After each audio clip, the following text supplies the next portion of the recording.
መጽሐፈ ሄኖክ ምዕራፍ 34 በአማረች በኢየሩሳሌም ቤተ መቅደስ እስኪሰራ ድረስ ደርሻየሁ።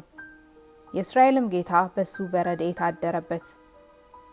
የተጣፉትንም መጣፎች አንስቶ በእስራኤል ጌታ ፊት እነዚህን የተጣፉ መጣፎች ገለጣቸው። የቀደሙ አእምሮ ያደረባቸው እነዚህን ሰባቱን መላእክት ጠሯቸው። እፍረታቸው እንደ ፈረስ እፍረት የሆነ ከኒህ ከደቂቀ ሴት የሚቀድም መጀመሪያ የተሾመ ስማዚያ ወደሱ ያመጡት ዘንድ አዘዛቸው። አስቀድሞ የወደቀ መጀመሪያ የተሾመ ዲያብሎስን አመጡት። ሌሎችንም ሁሉ ወደሱ አመጧቸው።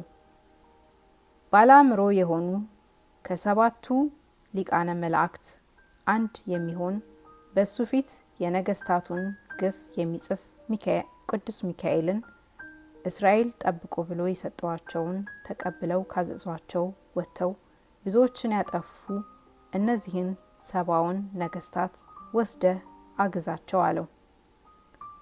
ሁሉንም እነሆ ታስረው አየኋቸው። ሁሉም በፊቱ ቆሙ። አስቀድሞ ፍርድ በደቂቀ ሴት ተጀመረ። ተወቀሱ፣ ኃጢአተኞች ሆነው ተገኙ። ፍጹም መቻያም ወደሚደረግበት ቦታ ተፈርዶባቸው ሄዱ። መላእክትም ወደ ጥልቅ ገሃነም ጣሏቸው። ያም ቦታ ፈጽሞ የሚያላልብ እሳትና ምሰሶ የተሞላ ነው። እነዚያም ሰባው ነገስታት መምህራኑ ተወቀሱ፣ ኃጢአተኞችም ሆኑ። እነሱም ወደዚህ ጥልቅ ገሃነም ወደቁ። እንደዚሁ እሳትን በተሞላ ምድር መካከል አንድ ገሃነምን በዚያ ጊዜ ተከፍቶ አየሁት። በድንቁርና የተያዙ እነዚህም አይሁድን ወደዚያ ቦታ መጧቸው። ሁሉም ተወቀሱ፣ ኃጢአተኞች ሆነው ተገኙ። እሳት ባለበት በዚህ በገሃነም ወድቀው ተቃጠሉ። ይህም ጥልቅ ገሃነም በዚህ ቤት መንግስተ ሰማያት በቀኝ ሆነ። እነዚህንም አይሁድን በገሃነም ሲቃጠሉ ወገናቸውም ሲቃጠል አየሁ። ይህንን ያረጀውን ቤት ሕገ ኦሪት እስኪያፈርሰው ድረስ ደርሼ ለማየት ቆምኩ። ምሰሶዎችንም ሁሉ አወጧቸው፣ ነቢያት ካህናትን። የዚያም ቤት ጌጡና ተክሉ ሁሉ ስርዓተ ኦሪት ከሱ ጋር ፈረሰ። መላእክትም አውጥተውትም በዚህ ዓለም ቀኝ ባለ አንድ ቦታ አንድ ያዕቆብ ጣሉት። የእስራኤል ገዥ እግዚአብሔርም ከዚህም ከቀደመው ቤት ፈጽሞ ወንጌል የሚበልጥ አዲስ የሆነ ቤትን አምጥቶ እስኪሰራ ድረስ ደርሻየሁ። ያንንም ቤት አምጥቶ አስቀድማ በፈረሰችው ቤት ቦታ አጸናው። ምሰሶቿም ሁሉ አዲሶች ናቸው፣ ጌጧም ሁሉ አዲስ ነው። ቀድሞ አርጅታ ካፈረሳትም ቤት ይልቅ ታላቅ ነው። ሐዋርያትም ሁሉ በመካከሏ ናቸው። ከሞት የቀሩ እስራኤልንም ሁሉ አየኋቸው። በዚህ ዓለም የቀሩም ሁሉ ከሰማይ በታች ያሉ አሕዛብም ሁሉ እኒህ ለሐዋርያት ወድቀው ይሰግዳሉ፣ ይለምኗቸዋል፣ የነገሯቸውንም ሁሉ ቃል ይሰሟቸዋል።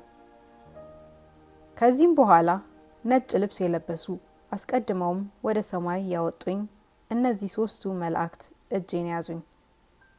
የዚያም የክርስቶስ ስልጣኑ ይዛኝ ሳለች ፍርድ ሳትደረግ አውጥተው በእኒህ በሐዋርያት መካከል አኖሩኝ። እነዚህም ሐዋርያት ሁሉ ባለ አእምሮ ሆኑ፣ ጸጋ ክብራቸውም ታላቅ ሆነ፣ ከነቀፋም የነጻ ሆነ። የጠፉ የተበተኑ ሁሉ በሩቅ ያሉ አሕዛብም ሁሉ በኢየሩሳሌም የነበሩ እስራኤልም ሁሉ በቤተ መቅደስ ተሰበሰቡ። ሁሉም ደጋግ ሆነዋልና ወደ ማደሪያው ቤተ መቅደስም ተመልሰዋልና የእስራኤል ገዥ እግዚአብሔርም ታላቅ ደስ አለው። ለሐዋርያት የሰጣቸው ይህንንም ስልጣን እስኪያጠፉት ድረስ ደርሻየሁ። ወደ ቤቱም መለሱት። በጌታም ፊት ጠቅልሎ አኖራት፣ ጠበቃት። እስራኤልም ሁሉ በዝተው በዚያ በቤተ መቅደስ ስራት ጽኑ አልቻላቸውም። የሁሉም አይነ ልቦናቸው ተገልጠው በጎ ይመለከቱ ነበር። ከነሱ አንዱም በመካከላቸው ምስጢር የሚያይ አልነበረም። ያም ቤተ መቅደስ ታላቅ ሰፊም ምስጋናውንም ፈጽሞ የተሞላ ሆኖ አየሁት። አንድ ባለ አእምሮ ክርስቶስን ተወልዶ አየሁት። ደቀ መዛሙሮቹም ሐዋርያትም ታላላቆች ናቸው። እስራኤልና አሕዛብም ሁሉ ፈርተው በየጊዜው ይለምኑታል። ዘመዶቻቸውም ሁሉ በአእምሮ እስቲላወጡ ድረስ ደርሻየው። ወገኖቻቸውም ሁሉ ባለ አእምሮ ሆኑ። መጀመሪያ የተናገርኩት ሐሳዊ መሲህም በመካከላቸው ቆሞ ነገር ሆነ። ይኸውም መሲህ ሐሳዊ መሲህ ታላቅ አጥፊን ሆነ። በሱም ዘንድ ታላላቅ በድንቁርናም የተያዙ ሐሳዊ ሄኖክ፣ ሐሳዊ ኤልያስ አሉት። የእስራኤል ገዥ እግዚአብሔርም በእነሱ በወገኖቻቸውም ሁሉ ደስ አለው። እኔም በመካከላቸው ተነስቼ ሁሉን አየሁ። ተኝቼም ያየሁት ራእይ ይህ ነው። ተመኝታዬም ተነስቼ የቸርነት ባለቤት ጌታን አመሰገንኩት፣ ለሱም ምስጋና አቀረብሁለት። ከሱም የተነሳ ታላቅ ልቅሶን አለቀስኩ። ወዳየሁት ወደዚህ ገሃነም ሲወርዱ ባየሁ ጊዜ መታገሱን አልቻልኩምና እንባዬ አልተገታም። ሁሉ ወደዚህ ዓለም መጥቶ ይጨርሳልና የሰው ሁሉ ስራ በየወገኑ ተገለጠልኝ። በዚያችም ሌሊት የቀደመውን ህልሜን አሰብኩ። ይህንን ራእይ አይቻለውና ስለዚህም ነገር አለቀስኩ፣ ታወቅኩ። አሁንም ልጄ ማቱሳላ አስተምራቸው የሚል ቃል ጠርቶኛል። እስከ ዘላለሙ ድረስ የሚደርስባችሁን ሁሉ ገልጬ አስተምራችሁ ዘንድ እውቀትም ተሰጥቶኛልና ወንድሞችህን ሁሉ ጥራልኝ፣ የእናትህንም ልጆች ሁሉ ሰብስብልኝ። ገልጬ አስተምራችሁ ዘንድ በእውቀቱ በእኔ ላይ በስቶ ተሰጠኝ። ከዚያም በኋላ ከእኔ ተለይቶ ሄደ። ወንድሞቹ ሁሉ ወደ እርሱ ጠራቸው፣ ዘመዶቹንም ሰበሰባቸው። ለልጆቹም ሁሉ እውነትን ነገራቸው። ልጆቼ የኔ የአባታችሁን ነገር ሁሉ ስሙ፣ በእናንተ አዳኝባችኋለሁና ወዳጆቼ የሚያገኛችሁንም መከራ እነግራችኋለሁና ከአንደበቴ የወጣውንም ነገር በሚገባ ስሙ አላቸው። የቀናች ሕግንም ውደዷት፣ በእሷም ጸንታችሁ ኑሩ።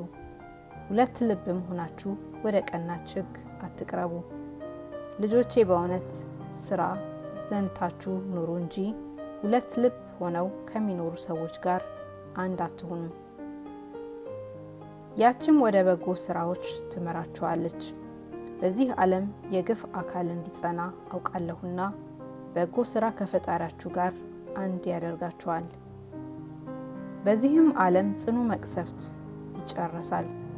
ግፍም ሁሉ ትጨርሳለች፣ ታልፋለች፣ ሰሪዎቿም ይጠፋሉ። ስራውም ሁሉ ያልፋል።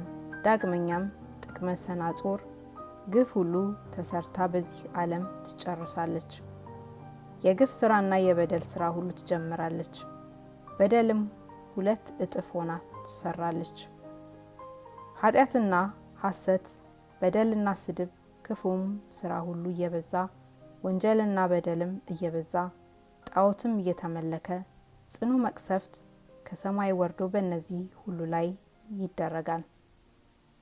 በዚህ ዓለም ፍርድን ይፈርድ ዘንድ የከበረ ጌታ መቅሰፍትና መዓት ይመጣል። በእነዚያ ወራቶች ግፍ ከሰሪዎቿ ጋር ትጠፋለች። ከክዳትም ጋር በሐሰት ጸንተው የሚኖሩ ሰዎች ከሰማይ በታች ይጠፋሉ። ይኸውም ሁሉ ለአሕዛብ ይሰጣል። አዳራሽ በእሳት ትጠፋለች።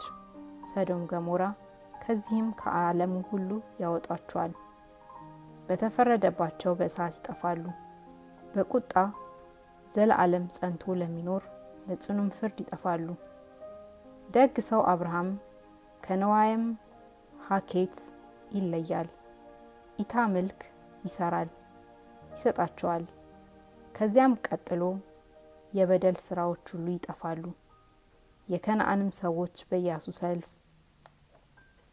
ሰይፍ ይጠፋሉ። እግዚአብሔርን የሚሳደቡ ወገኖች በቦታ ሁሉ ይጠፋሉ። ግፍን የሚያስቧት ስድብንም የሚሰሯት ሰዎች በጦር ይጠፋሉ።